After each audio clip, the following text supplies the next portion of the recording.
I am well.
Folks, Black Star Network is here.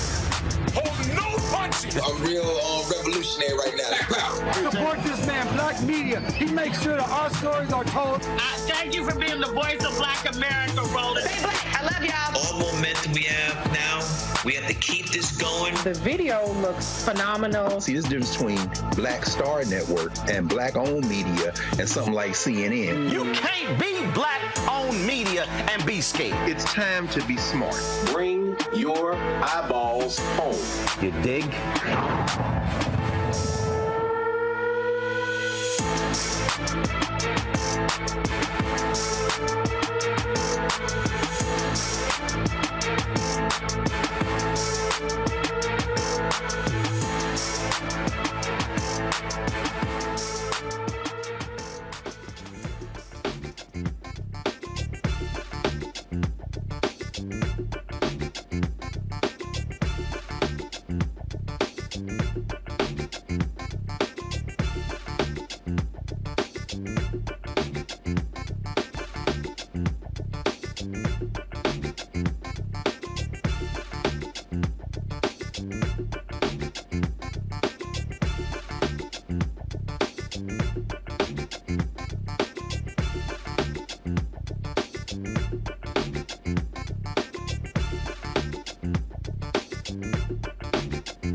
September 27, 2023, coming up on Roll Unfiltered, streaming live on the Black Star Network. The battle over Alabama's congressional districts continues as the Supreme Court denied the emergency request to keep Republican-drawn congressional lines.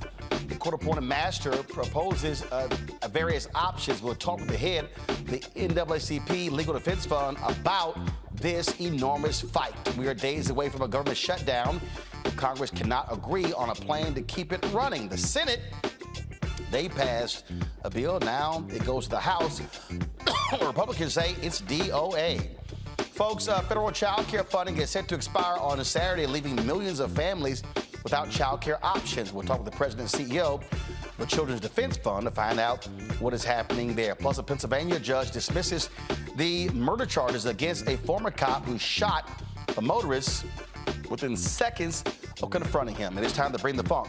I'm Roland Martin Unfiltered on the Black Star Network. Let's go. He's got it. Whatever the miss, he's on it. Whatever it is, he's got the scoop, the fact, the find. And when it breaks, he's right on time and it's rolling. Best believe he's knowing. Putting it down from sports to news to politics. With entertainment just for kicks, he's rolling. It's on go, roll, y'all. It's Roland Martin, rolling with Roland now. He's funk, he's fresh, he's real, the best, you know he's Roland Martin now.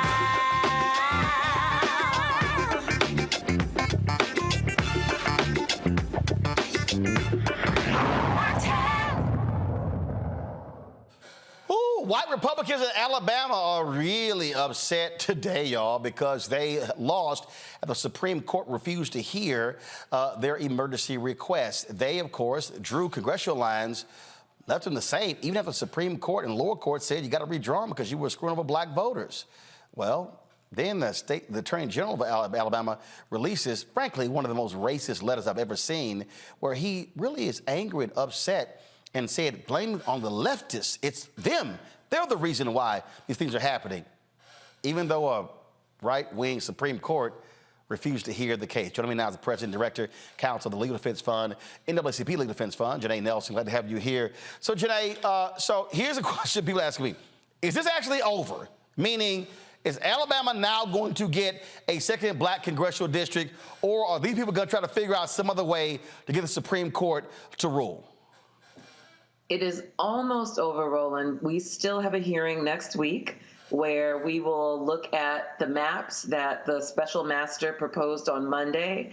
The special master who took over the case as a result of Alabama's obstinance and refusal to comply with the Supreme Court order.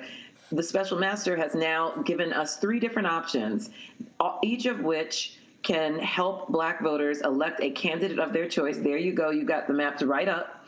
And one of them actually creates a second majority Black district. The other 2 create a second district where the numbers are above 48%, so a near majority district. So we're very excited about the prospect of finally getting Black Alabamians the political power that they deserve, that they have long been denied, and to finally put Alabama to bed, because this is truly an egregious example of state defiance and massive resistance. And when I looked at what they were doing, I felt like I was living through Jim Crow. The efforts to defy, to stop, nullification, all things that these Southern Districts did. This is what white Republicans were doing in Alabama. I mean, to have the court say, redraw the lines, and go to the Supreme Court, and then for them to say, the hell is Supreme Court? We think Kavanaugh is going to hear us out. I just think this was an example where even these Republicans, these conservatives, the Supreme Court were like, we can't just have folk just ignoring the courts and then saying, we don't give a damn what y'all ruled. That's exactly right. What they did was they tested the court's authority. They tested the court's resolve to stand by its own word. And we know that the institution of the Supreme Court is something that many people are questioning its credibility, its integrity.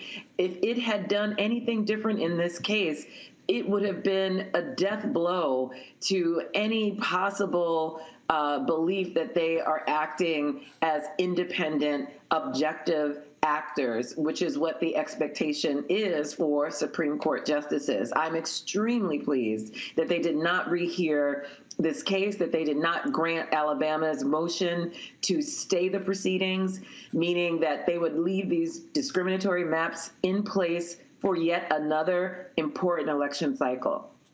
So many different things are going on as we speak. You have what's happening in Alabama. You've got Louisiana. It still has to be dealt with, where the federal courts there said you need to create a second district. Everything that I've read, these Republicans in Alabama, Republicans in Louisiana, were watching what's happening in Alabama to try to say, hey, that could be our roadmap. They sure did. What was really interesting about the Louisiana case, which is another case that the Legal Defense Fund is litigating, is that in the beginning, the state of Louisiana was saying, this case is just like Alabama, because they thought that Alabama was going to go a different way. So they were trying to hitch their wagon to Alabama and say that whatever happens in that case should happen in our case. But what they didn't realize is not only is Alabama egregious, so is Louisiana, and the court can see that. And now they're trying to argue that Louisiana is different, and that somehow the excellent ruling that we got in Allen versus Milligan should not apply to Louisiana's congressional maps. But we know that that's not the case, that map is just as egregious, and they're not the only state. We're going before the Supreme Court in October, on October 11th, to argue a case about South Carolina's congressional maps. So this is not limited to a single state. There are efforts to suppress the Black vote across the country, and we're going to fight tooth and nail to bring that power back to the people. Today, a trial in Florida. Over Ron DeSantis getting rid of Black congressional districts there. I love this story here, Janai. I thought this was hilarious, where one of his staffers, Alex Kelly, asserted that the maps violated the Equal Protection Clause. I love that, violated the Equal Protection Clause. And then one of the judges actually then said, I'm sorry, is that based on a court ruling? Where are you getting that from? And then the guy was like, nah, this is just our opinion. So even if you have these conservative justices who's going, wait a minute, y'all just can't come into court just saying something violates the Constitution, and a judge has never ruled on that. Listen, the license that so many extreme conservatives are taking in this moment to challenge laws that are tried and true, to bring up cockamamie claims and frivolous lawsuits, they abound. And it's important that our judiciary hold the line and make it clear that they're not going to capitulate to these claims that would upend prior precedent and doctrine and would distort key principles in our democracy, like equal protection. But we are seeing a lot of that. We're seeing it across the board. You know, don't you love this quote, Janai? The guy said, the Florida Supreme Court got it wrong. I don't know if judges take kindly to a political person saying, oh, yeah, the Florida Supreme Court, they got it wrong. I think you're right. And what I call this is overreach. And overreach will sometimes get you yanked up by the court. You're right. So you mentioned going before the Supreme Court, the South Carolina case in October. You got Louisiana. You're dealing with Alabama. This is Florida. You also have the trial going on in Georgia. We have a trial in Texas right now in the moment. There are trials all over the country. The Legal Defense Fund is in the middle of a trial right now in the state of Texas challenging Senate Bill 1, which is a voter suppression law that makes it very difficult to vote by mail, to vote remotely, and also for people with disabilities to be able to cast a ballot. And we are proudly representing some wonderful organizations in this lawsuit, including Delta Sigma Theta. They've been with us every day at trial and showing out and supporting this effort, because all of the organizations that we represent in this suit are engaged in trying to turn the vote out and trying to ensure that Black people can cast a ballot that will be counted. And so when we see an egregious law like the one in Texas, we are compelled to bring a lawsuit and bring our very best game to the trial court, which is what we've been doing over the past 2 weeks, and we will continue next week to bring more witnesses on the stand and to prosecute our claims in that case. Last question for you. I don't think people really understand the war that is being waged in the courtrooms. I often talk about on this show battle in the streets, battle in the suites, and then the battle in the courts. And every day, I mean, we're talking about massive resistance. And what Republicans are doing, and I'm being very clear, what Republicans are doing, they are doing everything they possibly can to keep Black people and others, including young white folks, Latinos and others, from exercising the right to vote. And when I tell people, if you don't use that power, if you don't use that vote, then what you're doing is you're just wasting the opportunity to change this country.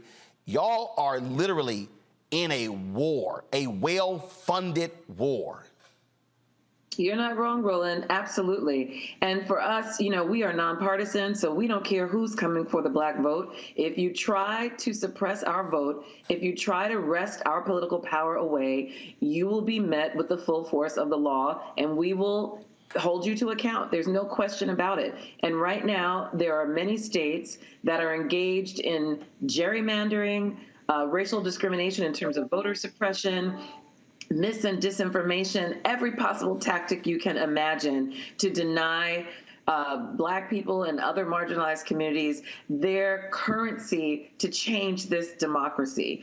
And the worst thing we could do is sit elections out, to fail to register, to miss any opportunity to exercise the right to vote. We will be doing their work for them if we sit our elections out. We've got to mobilize, we've got to bring our friends and family, we've got to organize our communities, and we have to exercise our power. Indeed. Janai Nelson, NAACP, LDF. Certainly appreciate it. Thanks a lot. Keep fighting. Thanks. Take care. Folks, got to go to a break. We come back. More on Roland Martin Unfiltered right here on the Black Star Network. Back in a moment. Hatred on the streets, a horrific scene, a white nationalist rally that descended into deadly violence. White people are losing their damn minds. an angry pro-Trump mob storms the U.S. Capitol. We've seen shutdown. We're about to see the rise of what I call white minority resistance. We have seen white folks in this country who simply cannot tolerate black folks voting. I think what we're seeing is the inevitable result of violent denial. This is part of American history. Every time that people of color have made progress, whether real or symbolic, there has been what Carol Anderson at Emory University calls white rage as a backlash. This is the rise of the Proud Boys and the Boogaloo Boys. America, there's going to be more of this. Here's all the Proud Boys, guys. This country is getting increasingly racist in its behaviors and its attitudes because of the fear of white people. The fear that they're taking our jobs, they're taking our resources, they're taking our women. This is white fear.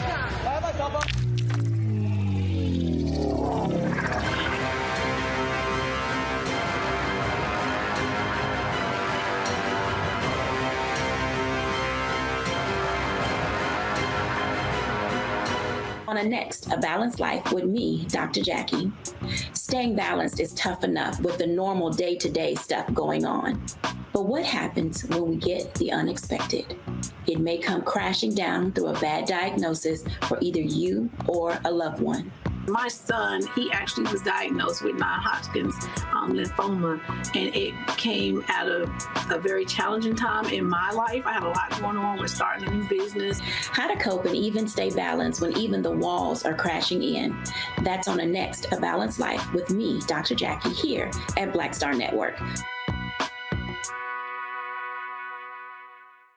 When you talk about blackness and what happens in black culture, we're about covering these things that matter to us, speaking to our issues and concerns. This is a genuine people-powered movement. There's a lot of stuff that we're not getting. You get it, and you spread the word. We wish to plead our own cause. Too long have others spoken for us. We cannot tell our own story if we can't pay for it. This is about covering us. Invest in black-owned media. Your dollars matter. We don't have to keep asking them to cover our stuff. So please support us in what we do, folks. We want to hit 2,000 people, $50 this month, raise $100,000. We're behind $100,000, so we want to hit that. Y'all money makes this possible. Checks and money orders go to P.O. Box 57196, Washington, D.C. 20037-0196. The Cash App is $RM Unfiltered. PayPal is R Martin Unfiltered. Venmo is RM Unfiltered. Zelle is Roland at RolandSMartin.com.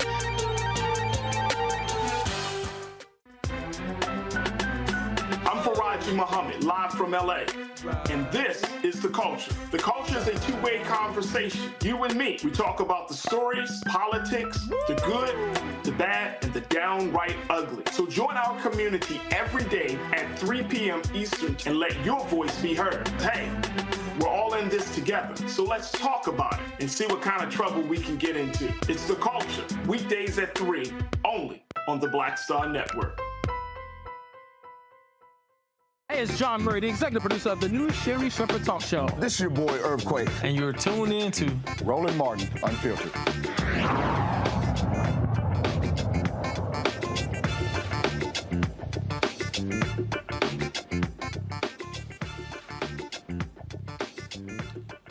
All right, folks, my panel, Robert Portillo, host People, Passion, Politics, News and Talk 1380 WALK in Atlanta. Jesse Hamilton McCoy, a clinical professor of law, a supervising attorney, the Duke Law Civil Justice Clinic, Tarun Walker, founder of Context Media Atlanta. Robert, I want to start with you. Again, legal battles. The audience really has to understand that our black civil rights organizations, NAACP, LDF, Lawyers Committee for Civil Rights Under Law, Transforming Justice Coalition, we can go on and on and on. These folks are doing battle. I mean, they are doing legal fisticuffs every single day all across this country, trying to stop the onslaught of attacks on black voters. Robert, you're on mute. All right, I think that's better. Look, you're absolutely correct. And remember, it's not just black voters they are attacking. If you look at the farmers, where the Biden administration allocated $10 billion to them, you have Stephen Miller and his group suing, claiming racial discrimination against white people in that situation. If you look at the hiring programs that have been put in place to increase diversity across the federal government, you're having conservative groups sue on that. The group of women who are investing in black female-led businesses, groups of conservatives are suing there. There's a reason that Mitch McConnell and Donald Trump attacked the judiciary. Donald Trump appointed over 300 judges while he was in office. Mitch McConnell stole Merrick Garland's seat in order for them to have a majority on the Supreme Court. It's because they anticipated this exact same battle to come. And these fights are taking place in courtrooms around the country. And a lot of times they don't get the same headlines, they don't get the same attention, but this is where the new front in the Civil War, the Civil Rights Movement is. It's happening in courtrooms around the country, and we have to be aware of that. We have to donate to these organizations. Young people are going to law school. We need more civil rights attorneys. Don't just go to the big firms. We are going to have to be ready to fight this battle because, as you said, as white people become a minority in this country, they're starting to avail themselves of the 14th Amendment. They're starting to claim equal protection violations. They're starting to claim that they're being discriminated against under the Civil Rights Act of 1964 and Voting Rights Act of 1965. They're taking the exact legal framework that was put in place to protect African Americans or other minority groups, and they are using it to fight against the diversity, equity, and inclusion of black and brown voters nationwide. We have to be ready for these battles, and we have to be ready to fight back.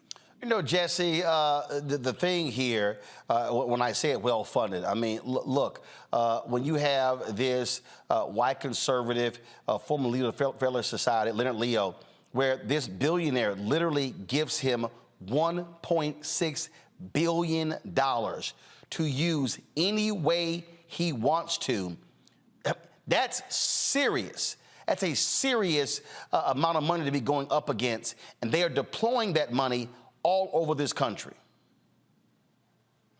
Absolutely. And the issue is that they know that on the other side, it takes a coalition, it takes a joint effort for us to be able to even stand in those courtrooms and continue to fight with such money interests. But I think it's also a good opportunity for us to see how important and how powerful our vote is. The fact that people still walk around convinced that voting doesn't matter, yet there are groups that are willing to invest a war chest, a treasure trove of money in order to keep people from coming out to vote and having the legal ability to vote, or to minimize the power that your voting bloc can have through gerrymandering, shows you just exactly why you should be eager to go down to the polls and cast a vote to guide the direction of the nation that you want to see. Not just the nation, but the state and local government that you want to see and the policies that you want to implement. Ron, we talk about, I mean, just lawsuit after lawsuit after lawsuit. And then when you look at what they're saying, when you look at the Attorney General of Alabama, when he was, when he released this statement, I mean, it was so offensive to non-white people because he literally, go to my iPad, he literally says that the state is now going to be forced to have a racially gerrymandered court-drawn map for the 2024 election cycle. No, dude, y'all drove a racially gerrymandered map. They are so angry that even conservative judges were like, you know what, even this is too much for us. You know, this is why I talk so much about the power of media narratives. I think we really need to have a conversation in this country, especially among black people who are concerned about the well-being of our culture and our political standing, to have a conversation about how you have to get control of the media narrative. And like it or not, the Republicans and the far right are very, very, very good at controlling a narrative or taking a narrative, twisting that narrative and making it say something else. The people who believe in that, even though they may not even know that that's the truth or not, are going to run with that because in their mind, like you said earlier, white people are on the decline, and anything that's going to push back against that or feeds into that fear, they're going to go with. So that sort of thing doesn't play in a courtroom, but it does play in the court of public opinion, and people have to be aware of that. And like the other brother said, we do need to have conversations about voting, but we also need to have conversations about how we fund these fights and how we push these things. Billionaires on the right are very good at writing checks, like you said, and giving people carte blanche and blank checks to fight and push back against whatever they want to push back against. We got to start going to people who have means. We got to start going to people who we know have resources and directing them to help fund some of these things to push back against that, because if they don't, you're going to see more and more of these things happen around the country. These are test cases. They're going to happen everywhere. Indeed. All right, folks, hold tight 1 second. We're going to come back. We're going to talk about how Republicans are going after child care. I told y'all these people are not pro-life. They're not pro-family. We'll break it down next on Roland Martin Unfiltered. If you're watching on YouTube, hit the like button, folks. It's important. Join our Bring the Funk fan club. See your check and money order. P.O. Box 57196, Washington, D.C. 20037-0196. Cash App, $RM Unfiltered. PayPal, R Martin Unfiltered. Venmo is RM Unfiltered. Zelle, Roland at RolandSMartin.com. Roland at RolandMartinUnfiltered.com. We'll be right back. Next on the Black Table with me, Greg Carr. Democracy in the United States is under siege. On this list of bad actors, it's easy to point out the Donald Trumps, the Marjorie Taylor Greens, or even the United States Supreme Court as the primary villains. But as David Pepper, author, scholar, and former politician himself says, there's another factor that trumps them all and resides much closer to many of our homes. His book is Laboratories of Autocracy, a wake-up call from behind the lines. So these state houses get hijacked by the far right, then they gerrymander, they suppress the opposition, and that allows them to legislate in a way that doesn't reflect the people of that state. David Pepper joins us on the next Black Table, here on the Black Star Network. On the next Get Wealthy with me, Deborah Owens, America's Wealth Coach, less than 5% of the top executive positions in corporate America are held by women of color. We know it's not because of talent. A recent study says that it's microaggressions, unconscious bias, and limited opportunities being offered to women of color. On our next show, we're going to get incredible advice from Francine Parham, who's recently written a book sharing exactly what you need to do to make it up into the management ranks and get the earnings that you deserve. I made a point to sit down and I made a point to talk to people. And I made a point to be very purposeful and thought-provoking when I spoke to them. That's right here on Get Wealthy, only on Black Star Network. Hello, I'm Paula J. Parker. Truly proud on the Proud Family, Louder and Prouder on Disney+. And you're watching Roland Martin Unfiltered.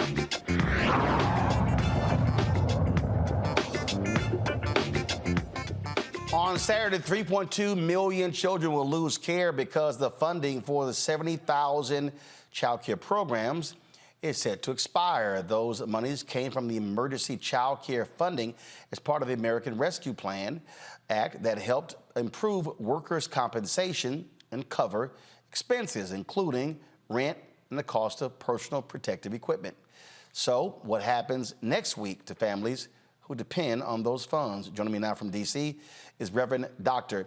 Starsky Wilson, the president and CEO of the Children's Defense Fund. Doc, glad to have you here. So what then happens? What's interesting is that when you hear folks on the right say they're pro-family, they're pro-life, well, doesn't really jive when you look at the cutting of resources for children and child care.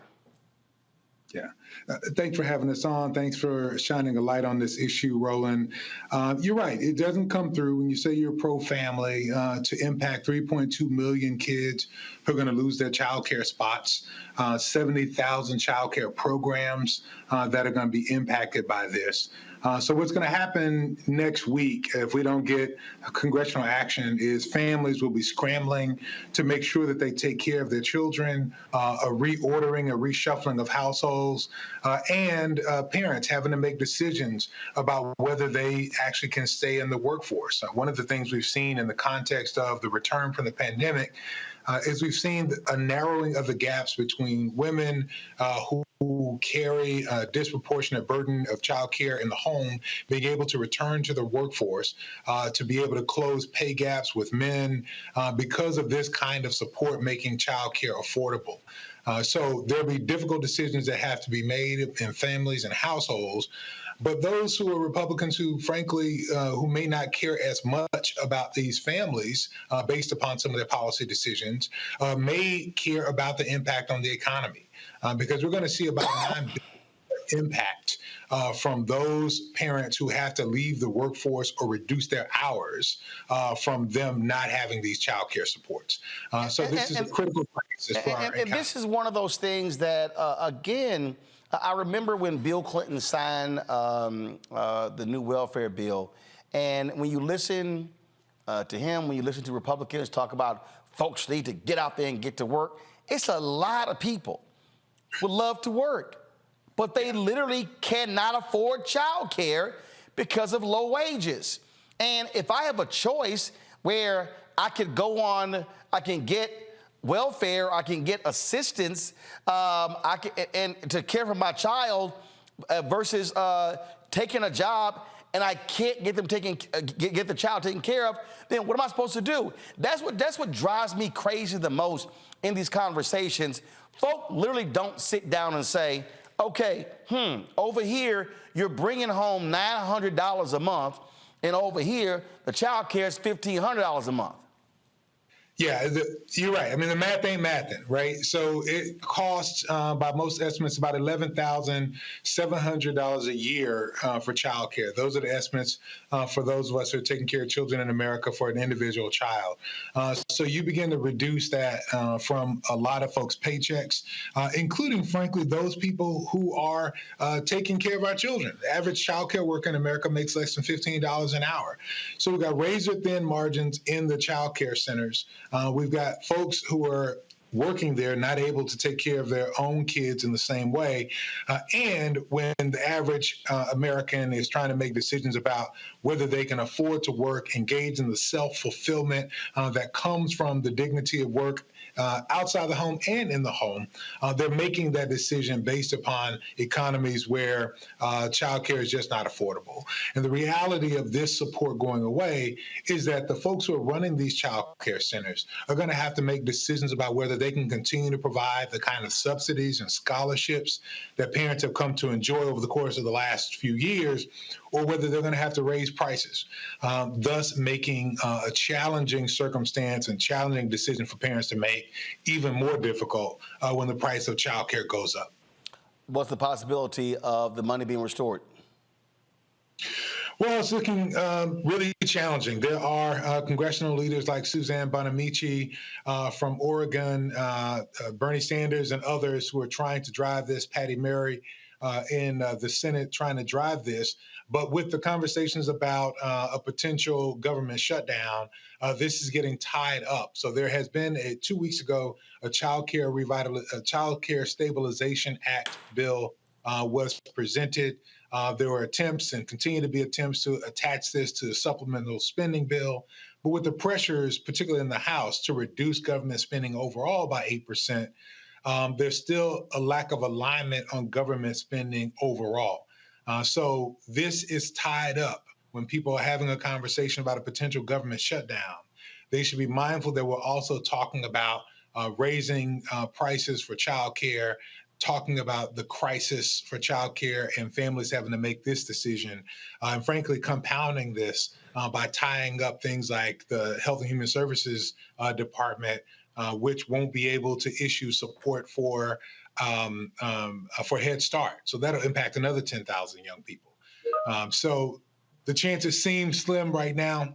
This is a work where we need people to call their congresspeople, particularly those in the House who are keeping from some alignment on a spending bill, to make sure that this is a part of the conversation for extending government spending and making sure young people have places of nurture and care. All right, then, Pastor, we certainly appreciate it. Thanks a lot. Thank you. All right, folks, when we come back, we're going to talk about, again, first of all, we're going to deal with these Republicans and their craziness when it comes to trying to stop the shut down the federal government. And this case out of Philadelphia, DA there is now dropping charges against a former cop who killed a man seconds after literally arriving on the scene. We'll talk about that as well. You're watching Roland Martin Unfiltered right here on the Black Star Network. All change is not growth. Right. But thoughtful change is real good fertilizer. And that's what has been so beneficial to us. But you also were not afraid of the pivot. Well, and I'm a black woman in business. Come on, I don't care how I dress up. I don't care who I'm speaking with. I don't care what part of the world I am in. I still am a black woman in business. Being afraid of the pivot, being fearful of change is not what got me here. Respectful of change. Respectful of pivot, yeah. Fearful? No, no.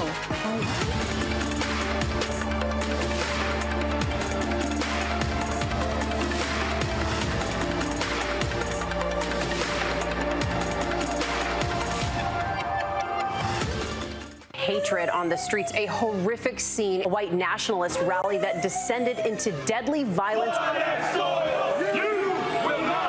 White people are losing their damn minds. As an angry pro-Trump mob storms the U.S. Capitol, we've seen shutdown. We're about to see the rise of what I call white minority resistance. We have seen white folks in this country who simply cannot tolerate black folks voting. I think what we're seeing is the inevitable result of violent denial. This is part of American history. Every time that people of color have made progress, whether real or symbolic, there has been what Carol Anderson at Emory University calls white rage as a backlash. This is the rise of the Proud Boys and the Boogaloo Boys. America, there's going to be more of this. Here's all the Proud Boys, guys. This country is getting increasingly racist in its behaviors and its attitudes because of the fear of white people. The fear that they're taking our jobs, they're taking our resources, they're taking our women. This is white fear.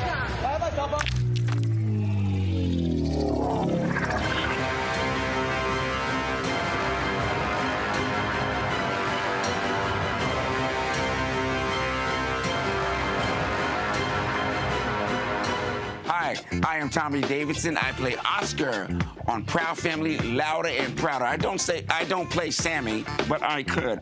Or I don't play Obama, but I could. I don't do Stallone, but I could do all that. And I am here with Roland Martin on Unfiltered.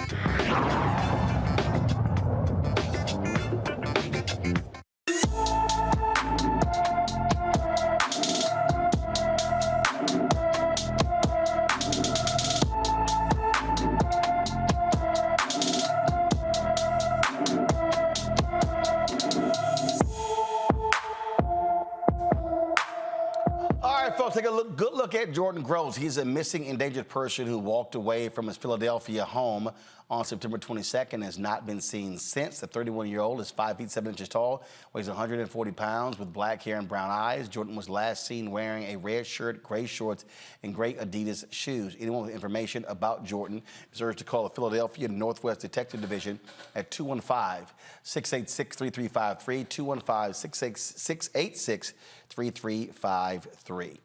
Folks, chaos erupted Tuesday night in the streets of Philadelphia after a judge dismissed charges against a former Philadelphia police officer charged with murder in connection with the death of Eddie Irizarry.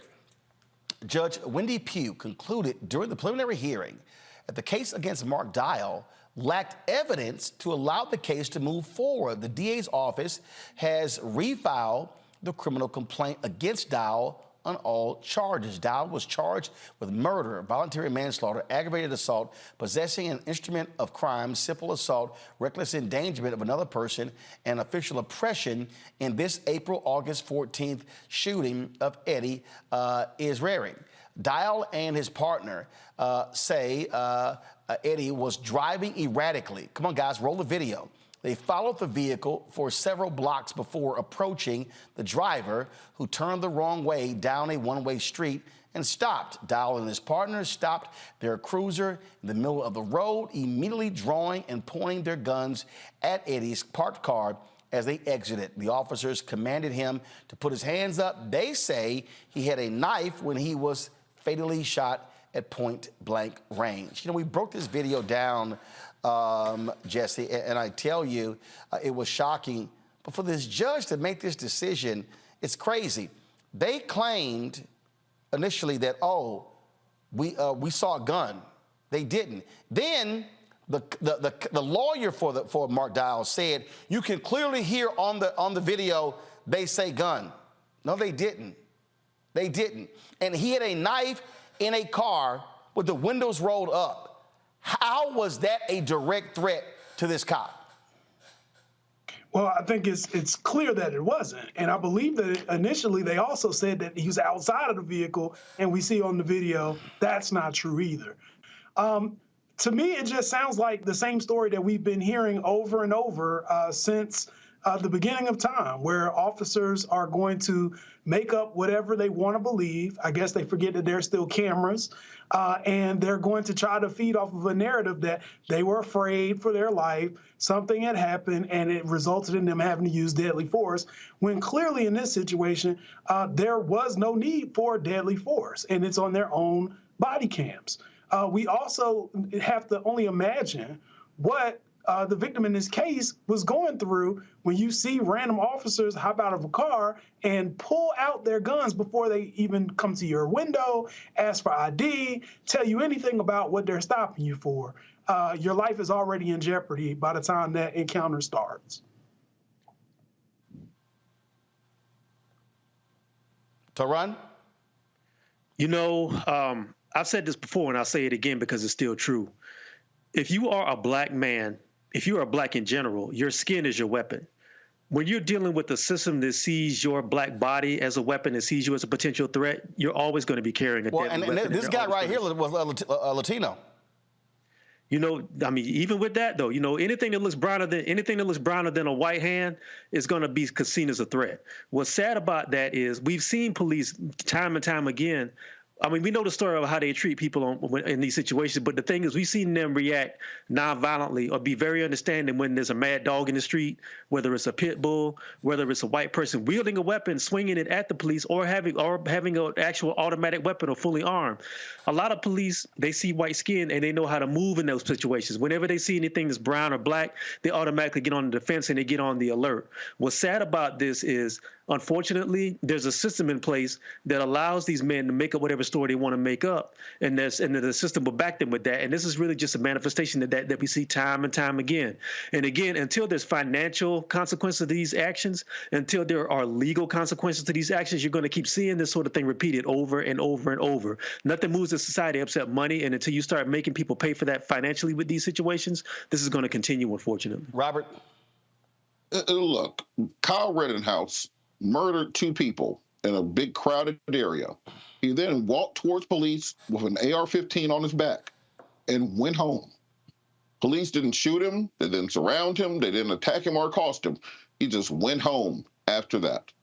And police are going to, at some point in time, explain why people like Kyle Rittenhouse, why people like the Buffalo shooter, why people like the killer at the Mother Emanuel AME Church, Dylan Roof, why those people are suddenly able to leave the scene alive. But when there's a black or brown person who is unarmed or potentially has a knife inside of a car with the windows rolled up, why they are such an existential threat to require an extrajudicial execution by the federal government. I think that's a conversation that law enforcement needs to have with the community about why Kyle Rittenhouse can murder 2 people and have an AR-15 on his back and no officers feel panicked enough to shoot him, or Dylan Roof can murder 9 people and get taken to Burger King.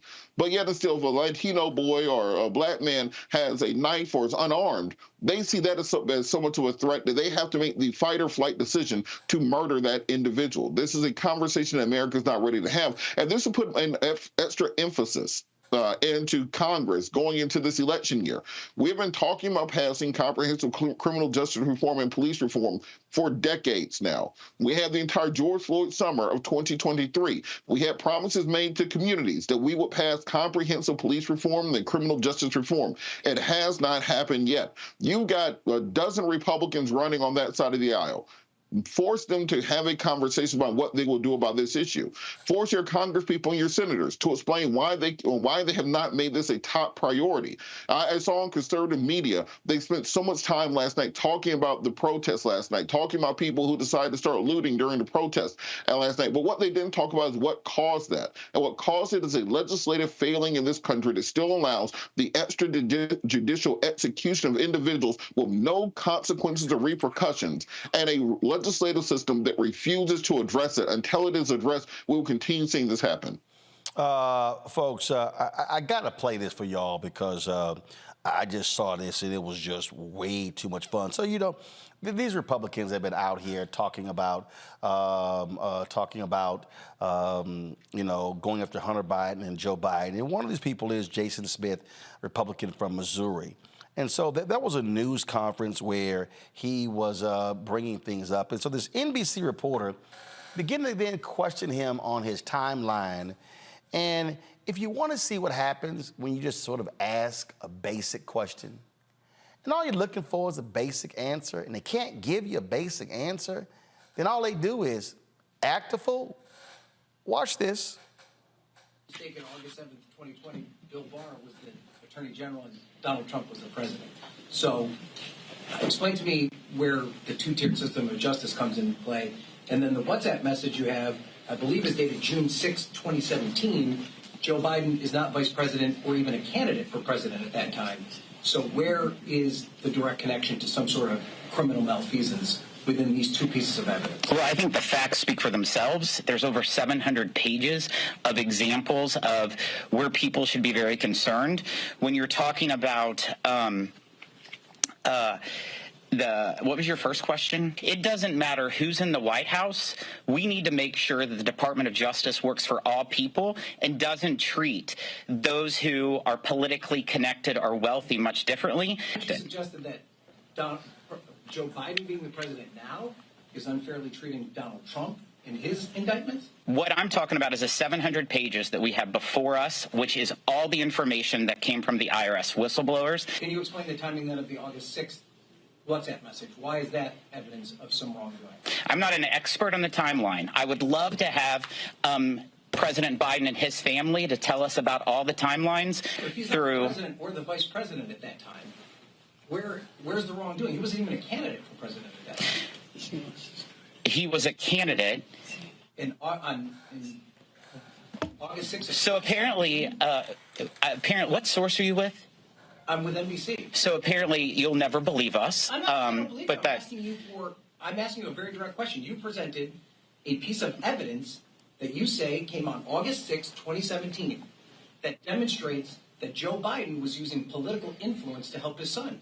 He wasn't a political figure at that time. The first WhatsApp message you put up. How does that demonstrate that there's some sort of political influence being put over him if at that time he is not he's not an elected official? I'm definitely not going to pinpoint one item. I think we've outlined numerous. The first thing that you brought up. So apparently you don't agree with it. So report that you disagree with it. I'll take the next question. If I'm not mistaken, August 7th, 2020. Oh my God! Yo, Robert, it's kind of a basic question. How you going after somebody for so-called illegal acts when they were president or vice president when they weren't even in office? I'm not going to lie to you. I did not expect for his voice to be that light. Like, I never saw that guy or heard of that guy before, but I had no idea his voice was going to sound like that. So it took me out for a couple seconds. It was an interesting voice. You know that boy that had no bass in his voice? He got a little bit of... He had no bass. He all treble. Look, I'm just saying, I didn't expect it. I expected a smaller man to have that voice. I expected him to come out sounding like Bull Connor. I wasn't expecting that. But look, this is the thing that Republicans keep doing. They keep shooting themselves in their own foot. Every time they think they have some momentum, you have the poll numbers showing Donald Trump up 10 points. You have questions about Joe Biden's age. You have questions about inflation and the economy. And then they just come and do something stupid to take attention away from that. So first you have the poll numbers come out that aren't looking great. Then Lauren Boebert heads down to the theater and has her good time. Now that becomes the story. Next, you have these questions about economic growth and GDP numbers. Then Republicans decide they're going to start this debt ceiling fight for no apparent reason and take attention off of that. Then you have this question of Joe Biden and the assistance he's providing to Ukraine and whether or not people agree with that. And then Republicans come up with this crazy-ass idea that, hey, well, we found something about the president's son's homeboys' text messages that show something. They can't keep on message. They can't create any kind of winning strategy. It's one thing that you lose every election. It's another thing that you are the cause of your own loss. I think we'd be in a healthier nation if you had a functioning Republican Party that actually had competing ideas. But when it's just a series of crazy people and scandals with surprisingly light voices, it becomes very difficult to take them seriously, and that forces people to really pick one side or the side of sanity. Well, Jason, I can't take you seriously when your timeline's all screwed up. Hell, you can't count. Absolutely, absolutely. But I think what's interesting is when all else fails, they always go back to this kind of deep state mechanism. You don't believe us. You obviously won't believe us because you're partisan, right? And this is the narrative that was already created to justify anything that our former president was able to do that was highly illegal. Anytime that somebody shines a light on the information that he's doing or the bad things that he's doing, it's always a witch hunt. It's always the deep state. It's always convincing people who want to believe in racist ideology anyway, that somehow the country and all of the mechanisms that we didn't necessarily design, but that they designed, are now working against their interests. So to the point that even a member of the media, of respected NBC media, who's just asking simple questions about the timeline and trying to understand what the argument is that is being made with the pieces of evidence used, can't get a straight answer. And when there's no straight answer to provide, we run back to the government is after us. Toe Run. You know what? While watching that, you remember the old Saturday Night Live clip for Chris Farley when he played the motivational speaker, when he had the tie button up to his neck with the too tight shirt and he was doing all this? That's what that looked like, man. It was crazy to see that. But what's funny about it is this shows you the power of ideology over ability, because that guy knows, even though he was woefully underprepared for that press conference, and I got to commend that reporter for staying on him like that, his fan base and the base of that guy is going to still rock with that, because as long as you say certain buzzwords like, you're not going to believe us, you're fake news, you're the government, you're the media, people are going to just accept that and they're going to go along with it. What's crazy about that is if you are a Republican and if you have any concern about your party, I would think that you would try to find people who are more competent to be able to get in front of the media and explain your points. That was just sad to watch. It was crazy seeing that, and I can't believe that guy was able to get out there and do that. But we live in this economic time now. We live in this political circus that we live in, so anything is possible. It was wild. I think it was hilarious. First of all, to run, Jesse, Robert, I appreciate both of y'all being on today's show with our panel. Thank you so very much, folks. Got to go to break. We come back. I went to Liberia. I chatted with a number of different people, including a Liberian businesswoman talking about what she is doing to grow the economics of that country, which celebrated its 200th bicentennial last year. It was founded by formerly enslaved people of African descent. And so we have that as part of our continuing conversation about the country of Liberia. You're watching Roland Martin Unfiltered right here on the Black Star Network.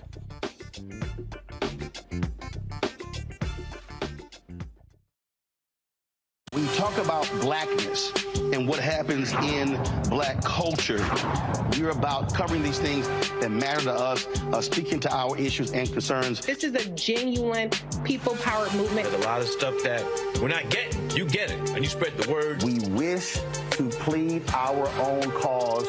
Too long have others spoken for us. We cannot tell our own story if we can't pay for it. This is about covering us. Invest in black-owned media. Your dollars matter. We don't have to keep asking them to cover our stuff. So please support us in what we do, folks. We want to hit 2,000 people, $50 this month, raise $100,000. We're behind 100,000, so we want to hit that. Y'all money makes this possible. Checks and money orders go to P.O. Box 57196, Washington, D.C. 20037-0196. The Cash App is $RM Unfiltered. PayPal is R Martin Unfiltered. Venmo is RM Unfiltered.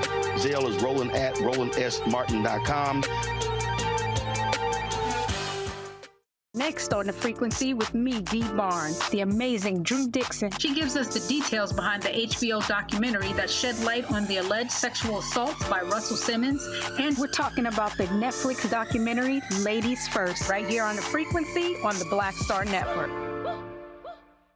Carl Payne pretending to be Roland Martin. Holla! You ain't got to wear black and gold every damn place, okay? Ooh, I'm an alpha, yay. All right, you're 58 years old. It's over. And you are now watching Roland Martin Unfiltered. Uncut, unplugged, and undamn believable.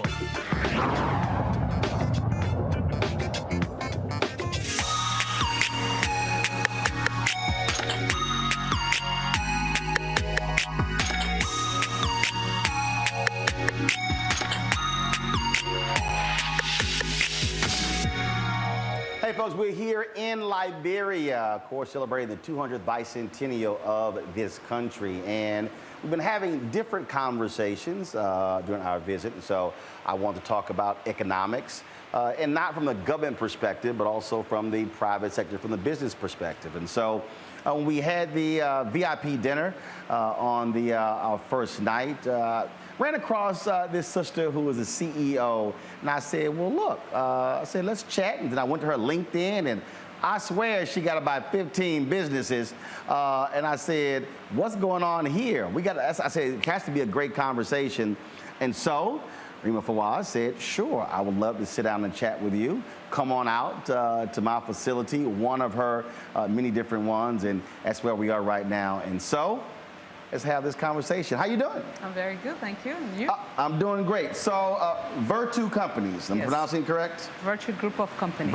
Virtue? Group of Companies. Got it, okay. Yeah. First of all, how did that start? Where did it originate from?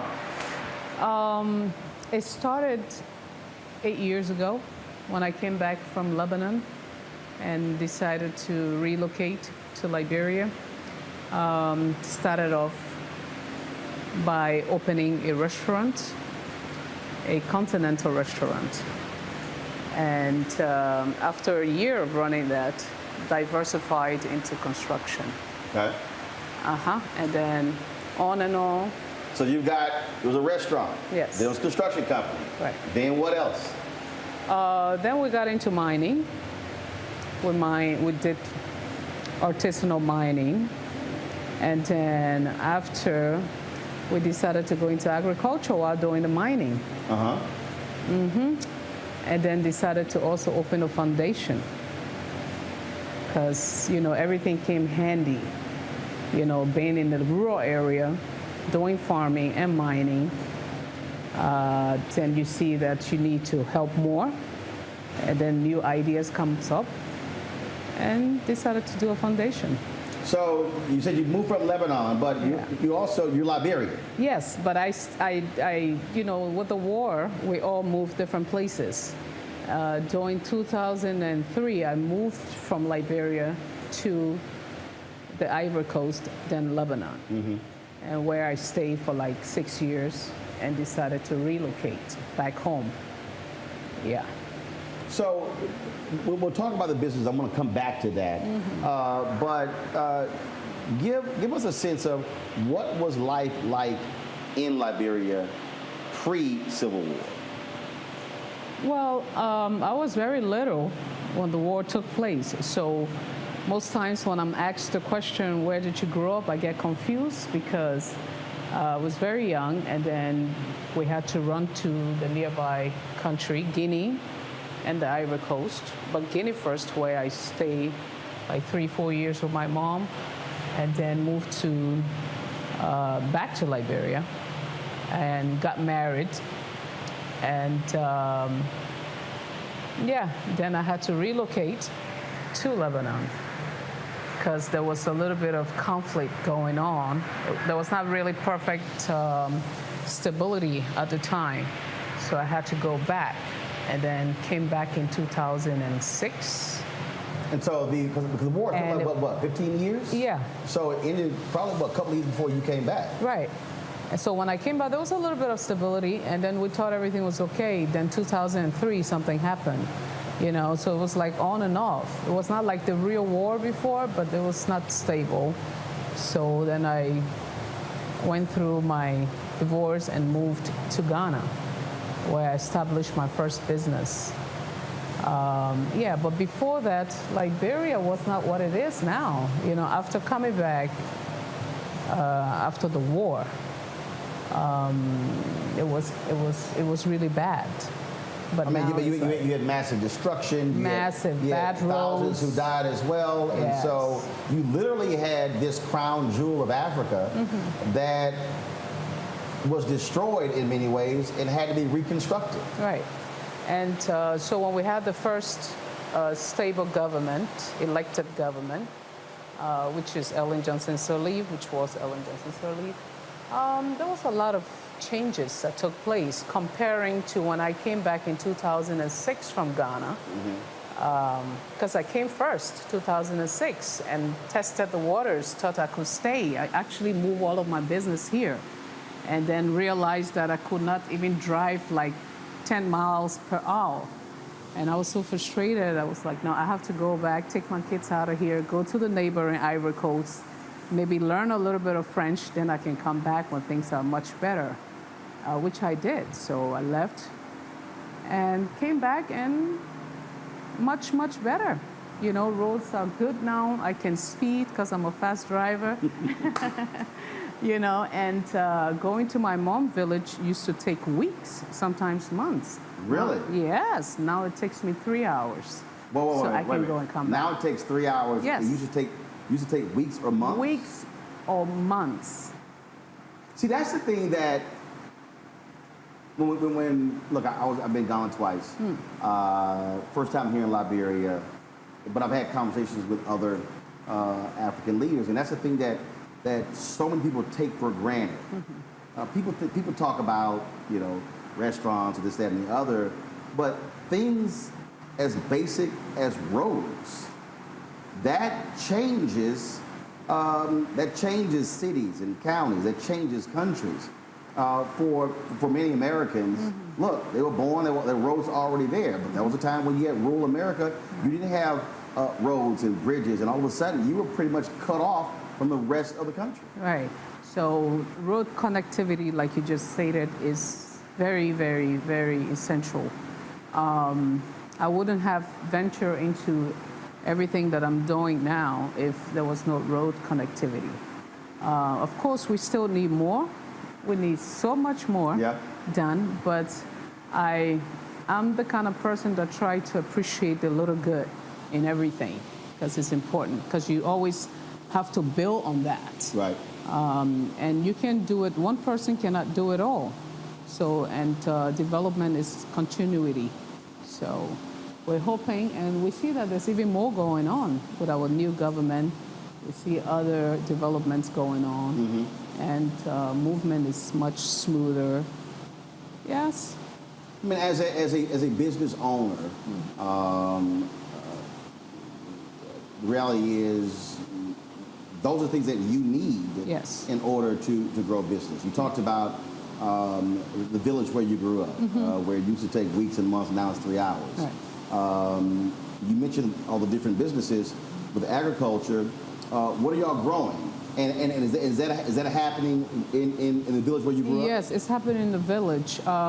That's a little bit of a challenge up to now, because we have the main road from here, like 2 hours drive, which is perfect drive, and then we get off.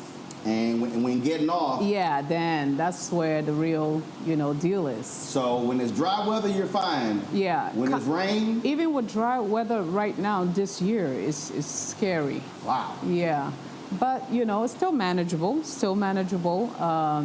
We're still talking about community development. We're talking amongst ourselves on how we can maintain the road until the government can, take it to the next level. But from my village to my farm is also another challenge. So what I did a few years ago was I had to take on the responsibility to open a road that was open for the first time in 1977. And so you can imagine, since 1977 to 2001, so it was all forests and everything. So I had to open that road. You did it? Yes, I had to. Because? I had to. That's my grandfather's land, and we also have neighboring farmers. So I opened it in a way where we could all access, but we still do have some challenges, moving the crops from farm to market. Most times, if you don't have easy access, what happens. Things go bad, losses, and all that. So how does somebody who majors in fashion end up construction, agriculture, restaurant? I mean, what? Were you bored, or did you say, you know what? I have all these interests. I'm just going to do multiple businesses. Yeah. I think the thing is I'm a multitasker. I get bored easily, And I see possibilities and opportunities in everything. So started in fashion, was married, and then needed to just... Was it, did you have a fashion business in Ghana? No. Yeah, in Ghana, right. Yes. Yes, but the where school... you made clothes? Yeah, but the school came after Ghana. Ah. So I actually got some of my inspiration from there. So you were making clothes, yes, and then decided to go to fashion school. I had a partner that lived in New York, and she was a model. So we kind of collaborated because I had the space, right. I had a nice lounge in a restaurant, then I had a fashion boutique in there, and then I started making my own little clothes. So when she came by, she loved the idea because my boutique open only during the night. We don't open the store during the day. Yeah, restaurants open during the day and everything, but the fashion side of it is open during the night. Wow. So we used to do like fashion shows and then put our stuff on display. So she was like, I'm interested. I'd like to work with you. So we collaborated and had our own fashion line, which was called Rima Fame. Mm-hmm. Though it was my name. Rima Fame. Yeah. Okay.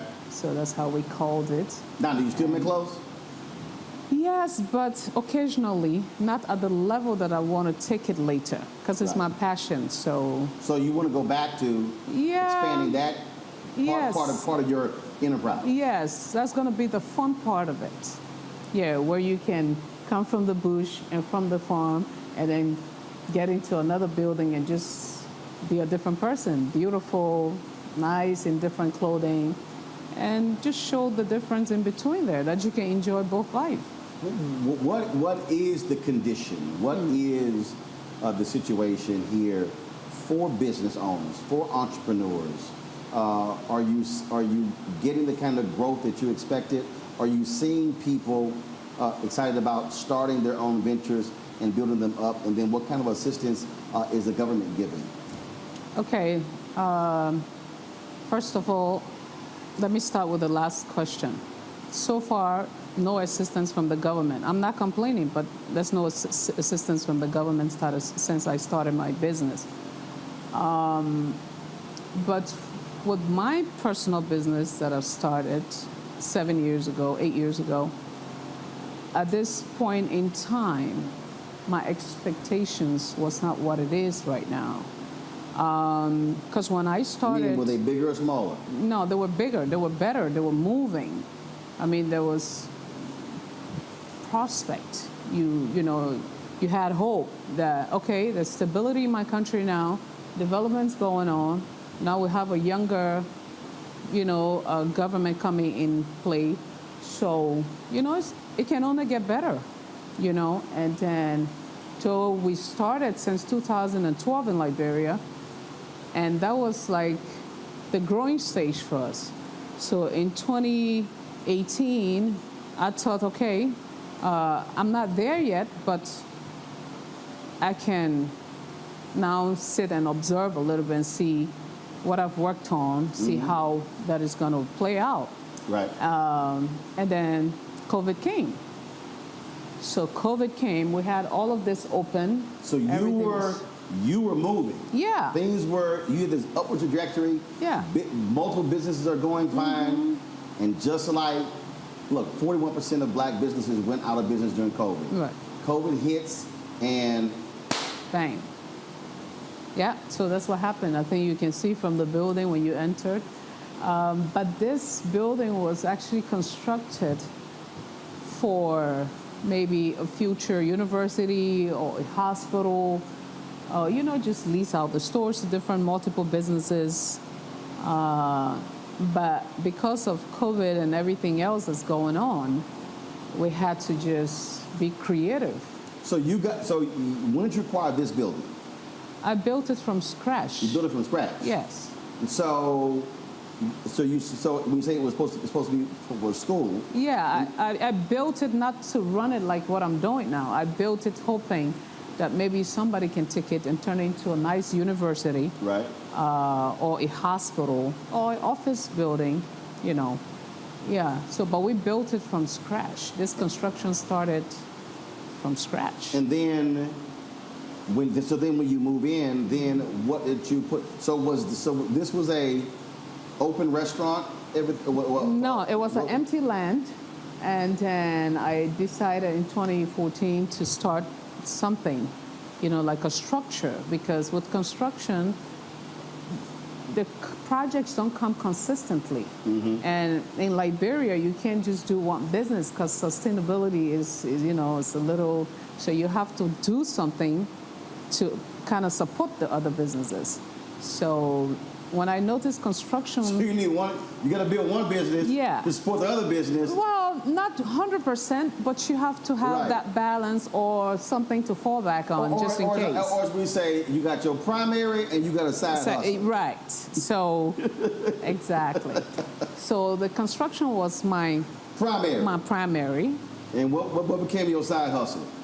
Building a multi-purpose building and trying to, lease out or open a maybe construction, building materials. Right. Since I'm into construction. Because don't you have another building down the street?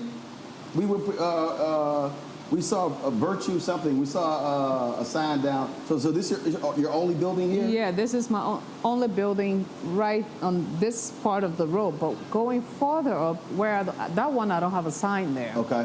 I don't have a sign there, but I have a property on the beach there. Ah, I got it. That I'm trying to turn into a little boutique hotel. That was supposed to be my residence. So, and it's right on the beach. So very beautiful scenery. Yeah. So for this one, this is the only building on. So what would you say? So there's somebody out. I mean, I know people have been doing this here. Folks, they've moved to Nigeria. People are moving to Ghana. People are leaving the United States. If there's the person who's watching or listening to this, and that idea, hey, you know what?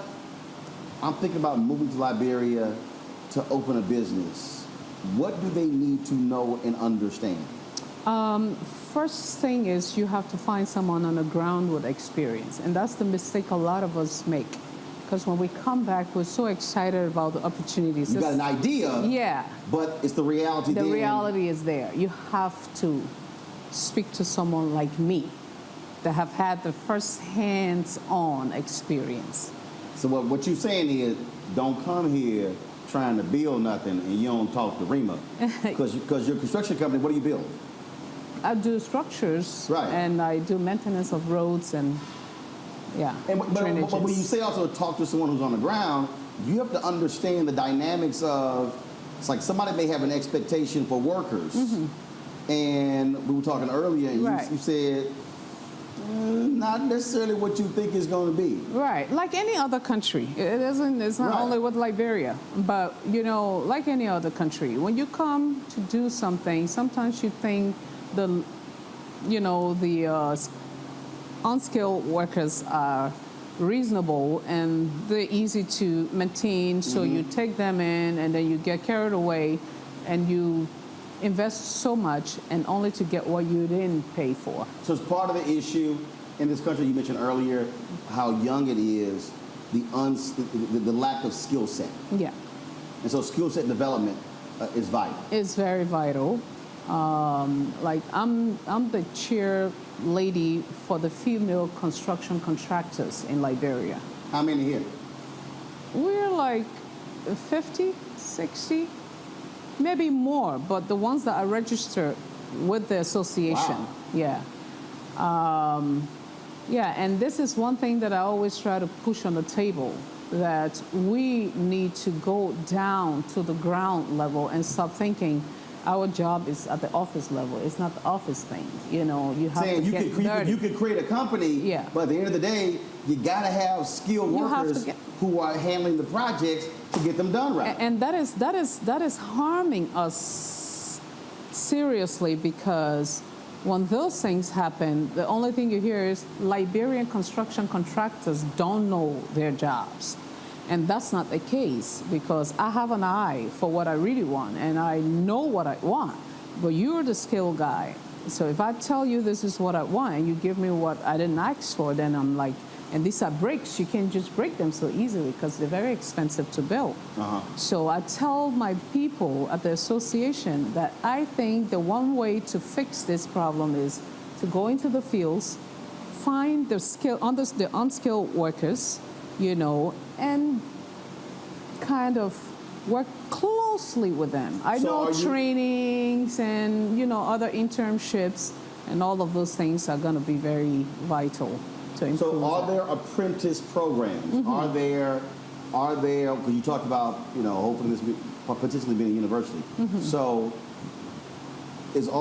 are you saying that also a need is having a very structured program to teach folks plumbing, electrician, and so now all of a sudden you've got 100 people going through the program every year. Let's say it's a 1-year program. Right. Now they've been trained. Now they can come. Now folks like you can hire them. Right. The next crop come in to learn that skill set. Correct. That's what we need. We need that so badly, especially when it comes to finishing. Like when I travel out of the country, I'm touching people's walls. I'm like, but why can't I was here? Why? So it's my major until sometimes. So you going to people's houses going, yeah. I'm like, and they know how to do it, but I don't know what it is. I mean, I guess. Well, but it's simple. Yeah. If you don't have the skill set, you don't have it. Yeah. That's the point of skill set. If you've got a high skill set, then you can deliver on what it is on the person's vision. So having a university that can just focus on finishing and sometimes maybe even giving them scholarship after they've completed the courses here to go out there and just see how it really is, like how it really looks when it comes to life, and also get some other professionals to come down. Like the Mexicans, sometimes I'm like, I can't wait to get money so I can be able to afford to bring some of these Mexicans and stuff from America to come and teach our people on how to do proper finishing and also to get all of the right materials needed for that. So the opportunity for African Americans would be if you're in the construction area or in the teaching area, correct, you can come teach. Yes. And build. Yes. That is, it was interesting when we were at the Monrovia Day celebration. You were there as well. And it was amazing to hear the MC say that 75% of Monrovia are young people. Listening to the mayor, listening to others talk about having such a young country, but to your point, not being skilled. And so now all of a sudden, you've got high literacy rate, you've got economic issues, and so these are folks who want jobs, they want to make money, but if I don't know how to do anything, then you sort of have a difficulty because you're trying to build something, but you need people. Right. You need staff. Yeah. And you will have all of our young people, a lot of them in the ghetto, high on drugs. And that's one thing that is affecting, our young population. It's a very serious issue. So every time I drive down the street, I'm like, I see all these strong young men, out there.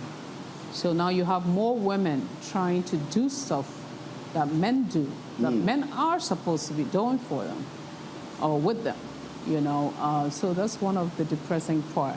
And like the ambassador said, yes, a lot of the population, maybe 75%, are young people. So, and I think we talked a little bit about it this morning before the interview. You were like, well, how did that happen? And I said, I think it's because of the war. People lost their parents, kids went astray, and you had young children having children. So there was no education, there's nothing, nobody. It's like you're not able to teach your child, all of the fundamentals of, of And life. for you had mother and father. Yes, but they were separated since I was a baby. So I spent most time with my mother and a few times with my father. But I didn't have much opportunity with my dad because right after kindergarten, first grade, then the war came. So he went back to Lebanon, and I had to run through the forest with my mom. And we lived as a refugee in Guinea for years. So, yeah. So, you still don't get, I still didn't get the feel of having a real that family. Right. Yeah. So when people when we talk about Liberia becoming the first republic here on the continent of Africa, some 12,000 freed and enslaved folks coming here. So you had, from 1822, you had all of this progress, all of these things happening. Then you go through the 20th century, and Tubman becomes president, and often referred to as the father of Liberia, and these things happen, and the close relationship with the United States of America and other African nations are looking towards Liberia as the symbol of greatness. I was looking at the Ducor Hotel and listening to the minister talk about how this was the crown jewel of Africa, sitting high atop the hill there, overlooking the ocean, this massive pool there as well, and now it's sitting there. Now it's ruined, right? And it's a fence around it. So for me, being on this hill and looking at it, and I can only envision what this looked like, how magnificent it was, and how gorgeous it was. And so now you are in essence going back 50 plus years and now having to restore what Liberia already had. So you're like, how can I be part of this change? And being an entrepreneur, if you're not careful, then you keep thinking, okay, I think I can solve this problem. I think I can fix this. I think I can do this. Because you hear from people, because I didn't enjoy that time in Liberia because I was still pretty young. But when I hear people talk about it, I'm like, so why can't we restore what we had? What's the hold on? Like, what is the problem? This is a very small country. It's infrastructure. Yes, I know it costs money. But I guess you just need the right person to say, okay, this is the time, to change this. How are, in terms of financing the business, is it? Go ahead. Most times. First of all, when somebody goes, there's a story behind that. So I'm like, you know what? My business is stalling. I need to reopen, and I need to start off from where I stopped, before COVID. Well, how can I do that? And people will be like, well, you got the property here. You can put it out for loan or something. Then I hear someone else come and say, you got to be careful, because most loans we take, we lose our properties. And then the interest rate is ridiculous. It's ridiculous. On loans? Yes. So are you and others essentially self-financing? Yes. And you're basically doing pay as you go. Yes. What comes in, exactly. Pay for it. That's what we're doing. We're calling Liberia hand to mouth. That's what we're doing now. Because you're not getting assistance from the government. No. It's totally private sector. It's totally private sector, and all of the private sector organizations that we try to work with, it's like everything is still a work in progress. You never know when something is gonna. So we just putting our eggs in different baskets, trying to be optimistic and hoping that things can get better. So now that we're not out of COVID, but are you seeing things being restored? And so what's now next for you? First of all, of your businesses that right now, what is still ongoing? What is still operating in? The farm, we are maintaining the farm. Got it. We were unable to do new projects this year because with financial constraints. And the second thing is we have a mini water factory. So we produce like sachet waters. That is a hand to mouth. That's the one that's actually, taking care of the fuel, generator, salaries, repairs, and all that stuff. How many people have you working for you? I had about 13 here, but now I think we're down to 7 or 8. And the farm?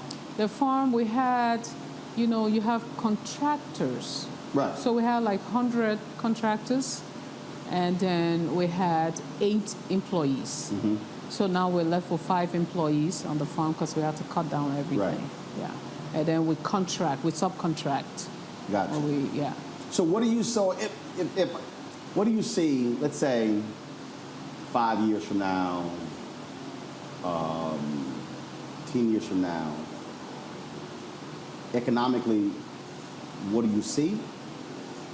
Where will this be? Mm-hmm. Where should this be? Mm-hmm. Where do you want it to be?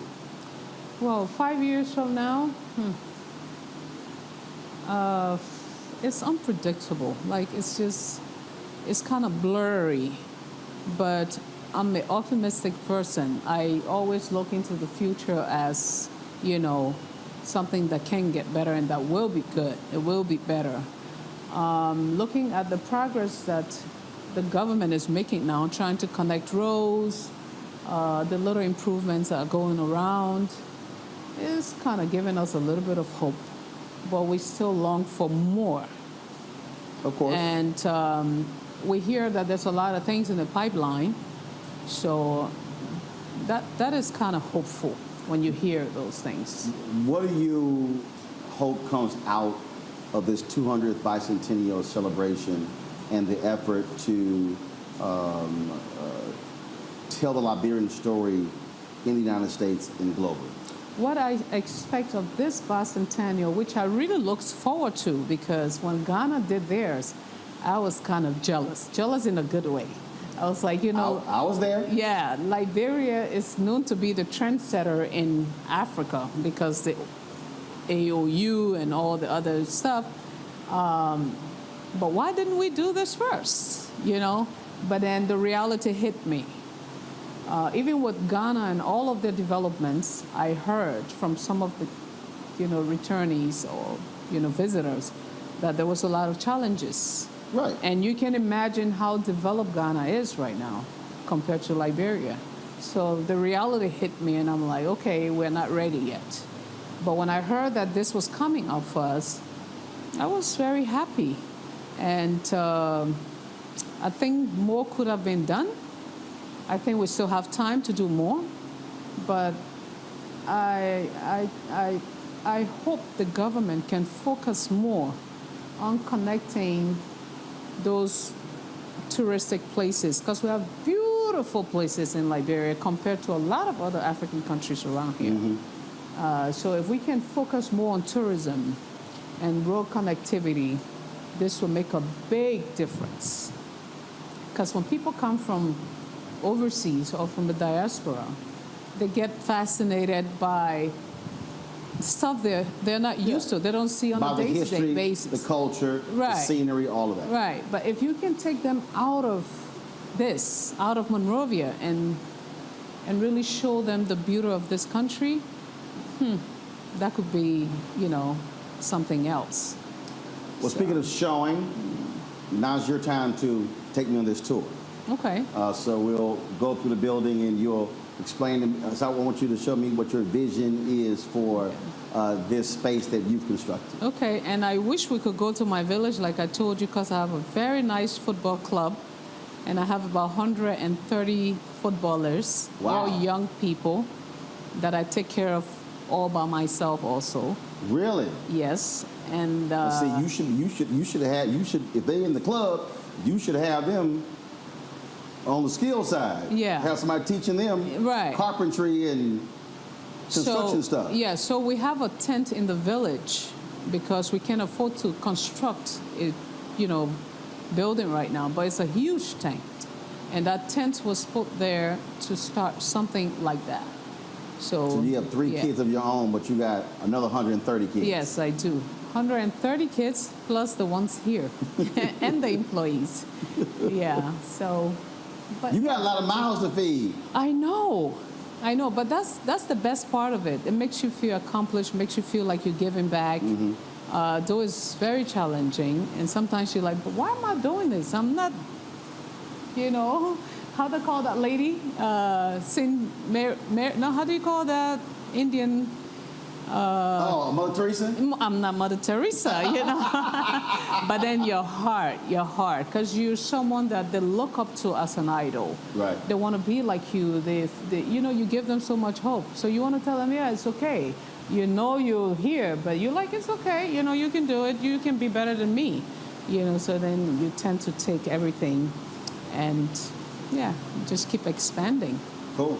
Yeah. All right, let's go tour. Yeah. Come on, we'll walk this way. Okay. We'll go through. All right, Reba, come show me around what all these different things you had going on. Let me take you around. In Reba Land.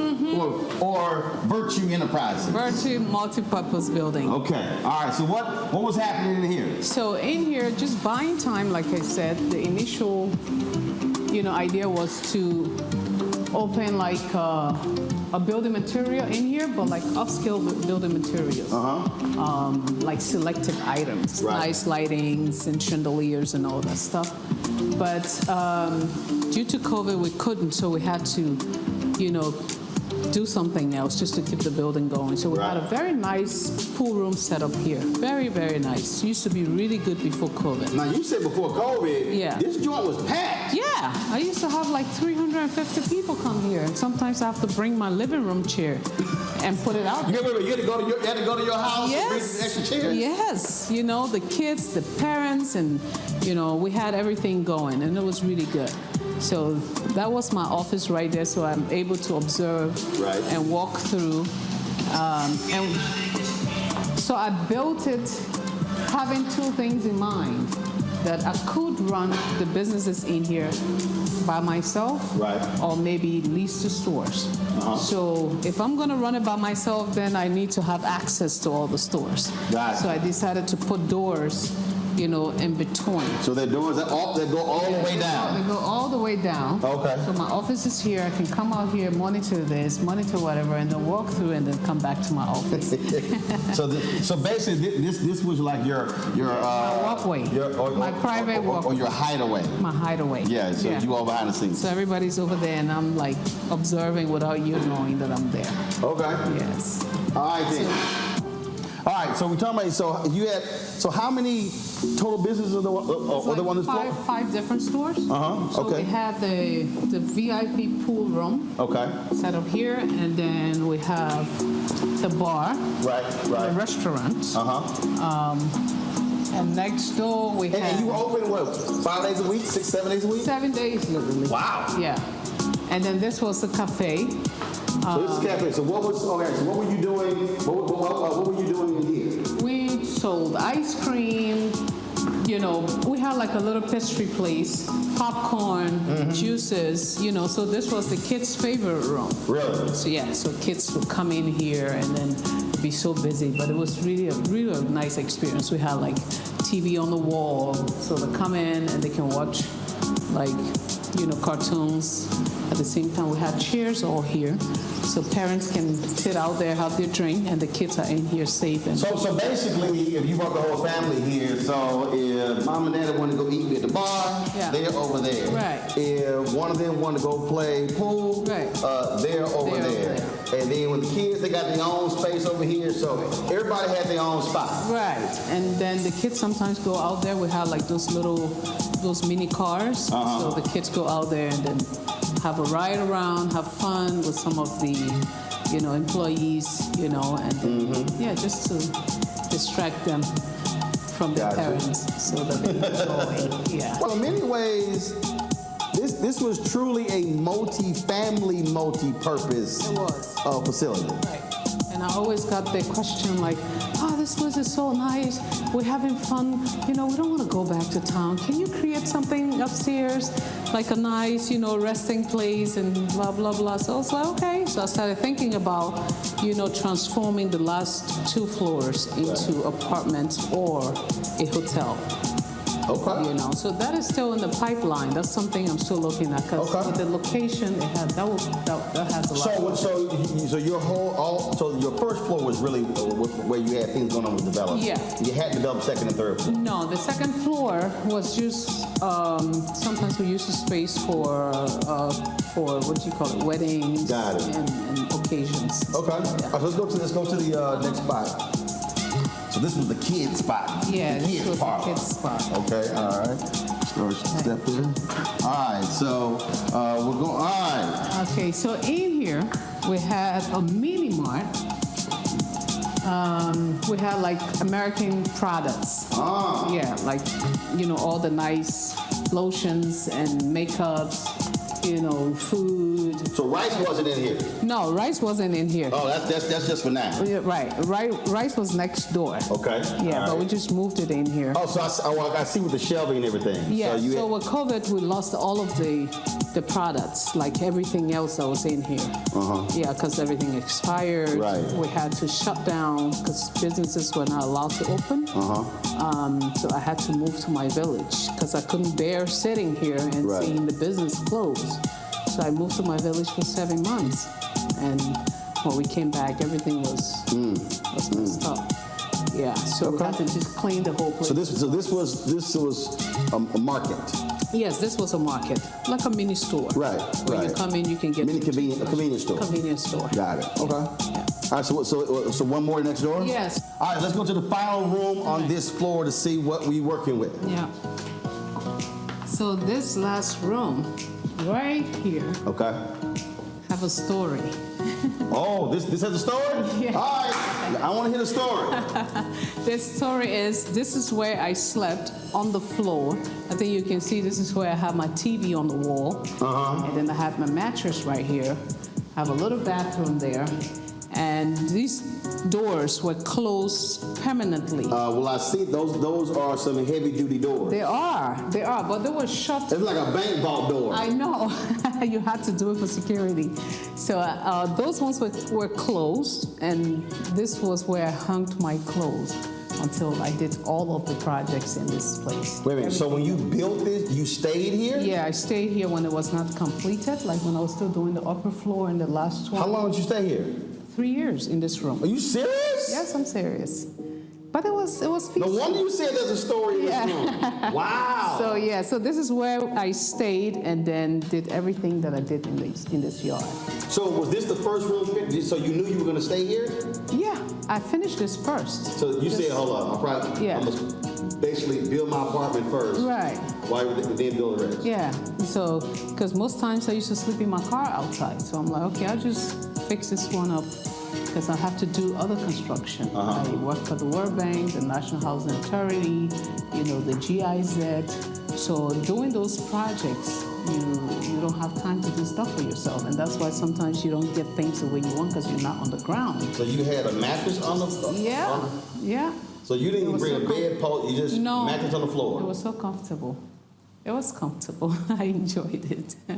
Wow. Yeah. So doing other people projects, you come from the sites, the other sites pretty late, and then you need to spend time at your project. So you don't have time to go home and, or live somewhere else. So I just decided to move on ground. For 3 years? Yes, for 3 years. Wow. So it took 3 years to build? Yeah. Wow. Yeah, because you have to do it little by little. You work, then whatever you get, you put, you work. Make money, put it to the building, little make some money, by little. Put it into the building? Yes. Okay, Yes. I got you. And that's why I took everything out of me, hoping that, okay, I'll just invest, I'll just do whatever, put everything into it. And then I'm very sure that in a few years, things would be great. And then when I started the little, restaurant and all that stuff, and it used to really do well, and I was like, okay, this is hopeful. So I kept on putting in everything, and only to get COVID coming in. All right, we're gonna go look at upstairs, because I think you said you had banquets or something like that. You mean up? Yeah, we'll go up. All right, so we got big old wide open space. Yeah, so this is the place we use as a hall for now, just to keep the space going. But the initial intention for building it the way it's built was for furnitures, like local Liberian furnitures. Oh, so that's why you have slanted windows. And so that way, they can see the furniture from the road. Right, yes. And stop by. Right. So we tried to build a workshop in the back of the building so that we create all of our own furniture using the local Liberian wood. But yeah, the space is here.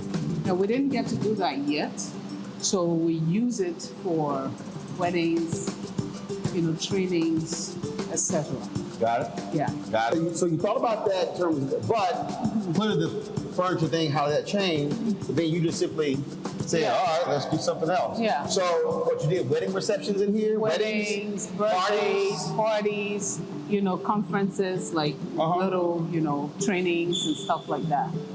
But this is where I was telling you about hoping this place can be turned into a kind of training institution. Right. Or something. I mean, there's a third floor. There's a third floor that is even wider than this one. Because with this one, we have petitions.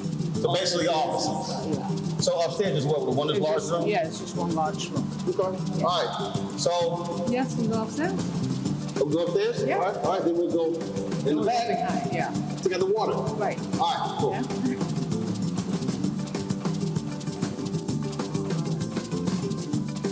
Already. So in here we have a drawing that can give me about 12 nice suites. How many? 12 nice suites. 12 nice suites? Yes. Okay. And then like a little gym area, maybe like few machines. And people can come and have conferences, weddings, and still come up here and sleep. Or maybe on the way to the airport, because this building is strategically located. So how far are we from the airport? We're like 10 minutes. Oh, that's it? Yeah. Oh, wow. Yeah. Okay. 10 minutes when I'm driving. So that's 30 minutes for everybody else? Yes. But it's 15 minutes. Okay. Yeah, 15 minutes. So it's very strategically located. So you said 12 suites, gym, and so you got sort of these larger windows, like this Yeah. folks looking out. Yeah, so some of these windows are gonna end up into some of the suites. Okay. Like most of the suites will be along this side. Right. And then the single rooms will be along this side. Okay. Yeah. All right then. All right, so we got water outside? Right. Okay, let's You go ready? let's see what's happening outside with the water. I know it's hot, but it's summertime in Liberia.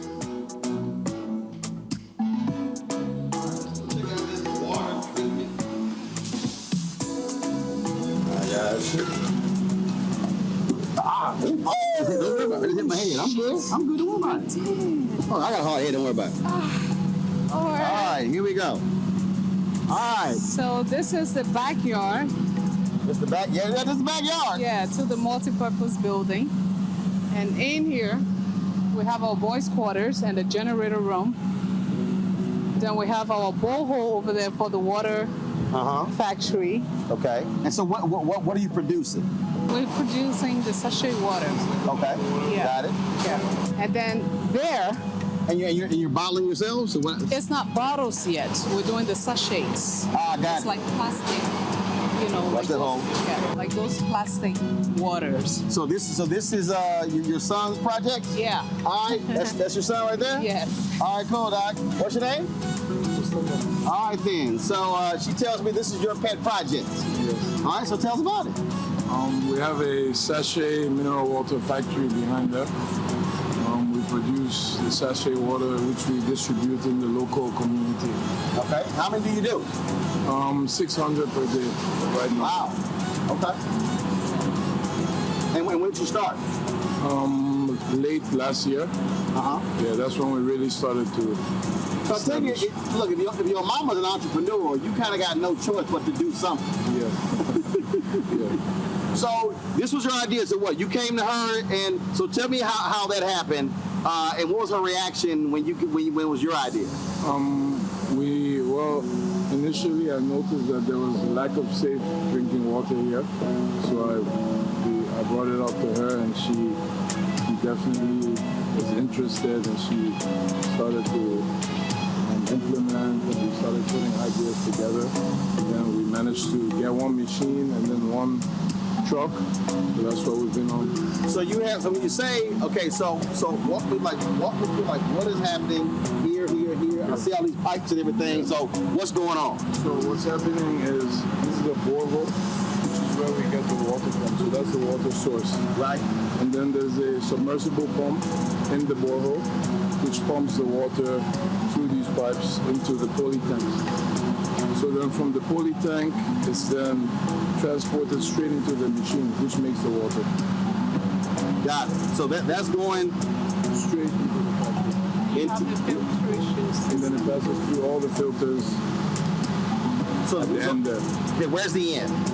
It's all the where the little booth is. Got it. In the corner. Ah, got it. Okay. So you maximizing all the building space, all the land space. Okay, so what's this here? This is the boys' quarters. This is actually the first building I built before I finished this and before I built mine. Okay. Because I needed the contractors to be comfortable. So this is where the contractor stays. Yeah. Got it. Yeah. So you just got it all. Kind of. All in one spot. Yep. Yep. Well, so cool. there we have a cold storage, imported cold storage, and then a handmade, locally made cold storages, the other two. Right. And we did that because considering the water idea, he wanted to sell frozen water also, and Kool-Aids, and stuff like that, milk, like yogurt milk, and stuff like that. So we got this. This is a cold storage. And the other second one, the white door, was for the fish because on the farm we wanted to do, like last year we wanted to do fish farming. Yeah. So our intention was we do the fish, we grow the fish ourselves, and package and freeze and sell locally. So that's locally grown Liberian cold water fish. Got it. Yeah. But yeah, so that idea is still there. Okay. We've started, on a smaller scale, and we're looking to finding the opportunity to expand on that idea because we have the ocean in Liberia, but then most of our fish is also imported. Yeah, and I'm more into organic eating, like organic food. Right. So I thought it would be wise to bring local fish, like the cold water fish. Plus, what you import, you got to pay more. Right. Got it. Right. And then, of course, you live here. Yeah. So you got everything in the same spot. Yeah, because I want work to be accessible. Yes. Like I told you earlier, I had my experience in Ghana where I had my first business, and I had to drive hours away, to come to work. Like a 3-hour drive? Yeah. Wow. Depending on traffic. Man. It could even go more. Yes. So I learned from that, and I was like, no, if I come back home and decide to do anything, I'm going to live there. So I can take advantage of. Considering you lived in the building for 3 years, I think you've accomplished that. And I lived there and ran the business, and it was very successful before COVID. So.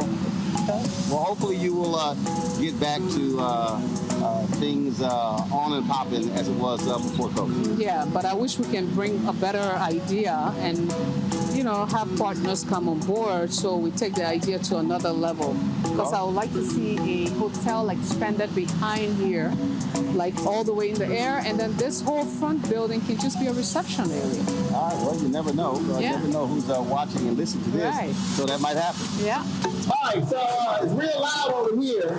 So let's, real slippery right here. Okay. So this one, you talk about the 600 a day? That's what this is? Yeah. So everything coming through that, coming down, and then who's their bag? And he bags it and packs it.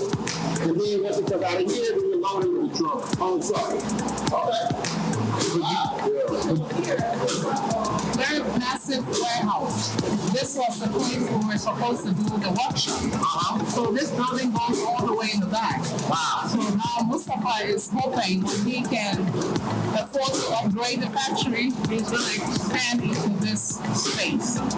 Yeah. So you get more machines and then produce more. All right then. I'll upgrade to the bottles. Exactly. And that's the water. 500 milliliters. 30 in a sack. And so, what, make a drink out of this? You got a straw or something? Just rip it out. Just rip it and drink it. And it's very safe. Rip it where? Anyway, right away. He knows how to do it. You turn it? Yeah, or you can do it with your teeth or your Yeah, exactly.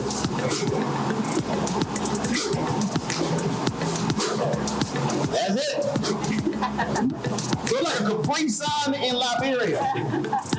Yeah, You just squeeze it. Yeah. This is one of the best water around the neighborhood. Our water, we have one machine, but we have so much customers. So many. How many customers do you have now? 400. 400.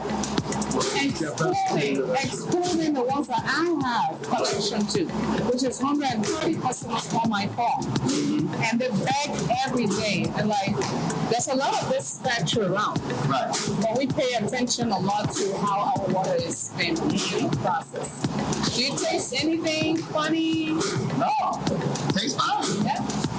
That's Mustafa's favorite water. So that's the water we drink. I appreciate it. Thank you. Appreciate it. Yes. Thank you. I'm glad Thanks for taking us around. Yes, you're welcome. Thank you for all the effort. All good. Yeah. All right. Yeah. Cool. You got some tan also. I got you some tan. Yes. Of the population, we don't enjoy the water. That is so good. Well, you got to finish the water because you can't put the bag in your pocket and then your pocket's going to be wet. Yeah, my friend used to do it. He's like, I'm trying not to trash the street. See? There you go. I finished it. Right. Because I said, hold on, I got to finish. You can't even leave a little bit because all of a sudden it's going to be a wet pocket. So like I was saying, I hope that they can look at it from a different angle. We know we don't have all of the infrastructure and all of the attractive things happening right now compared to other countries. Right. But it would be nice if they can also come and experience life from the dimension that we as entrepreneurs in Liberia are experiencing. You know, we need 50 Cent to come here. To me, 50 Cent looked like a fella boy from my mother's village. You know, serious. You know, he can pass so easily for that, you know, and he can make so much difference and so much impact just by coming down and, you know, going beyond his, you know, his comfort zone. Right. A little. And then I say, what's this guy? Kevin Hart? Yep, Kevin Hart. Like a guy, you know, Liberians are very diverse people. So he looked like someone from the president's county. Crown, you know, Bassa.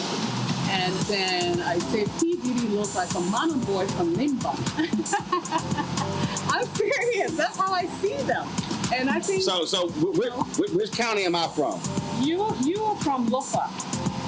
You're from Lofa. You can pass so easy for looking. Really? Yeah. They all look a bit like you, and they're very productive people. They used to be the coal basket in Liberia. And my country was protected at one time. Okay. Yeah. Cool. So let people come back to Liberia and see if they can find other interests. You know, you can come for a few days and just, you know, experiment. You never know what impresses you might not impress you. Right, you right. know? And we're going to work hard. And like I was saying earlier again, that the tourism sector need to work with creative people. People with, you know, innovative minds that can collaborate with them to really bring some of these things. Cool. Some of them don't cost a lot. You just need the idea. Well, trust me, they'll be watching and you can let them know. Yeah. All right, then. I appreciate it.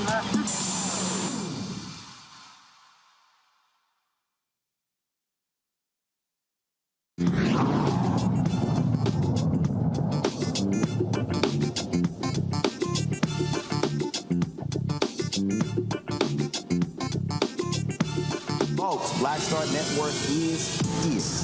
Hold no punches. I'm real revolutionary right now. Support this man, Black Media. He makes sure that our stories are told. Thank you for being the voice of Black America, Roland.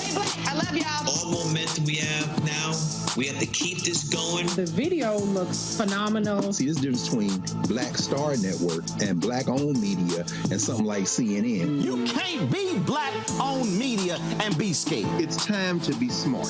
Bring your eyeballs home. You dig?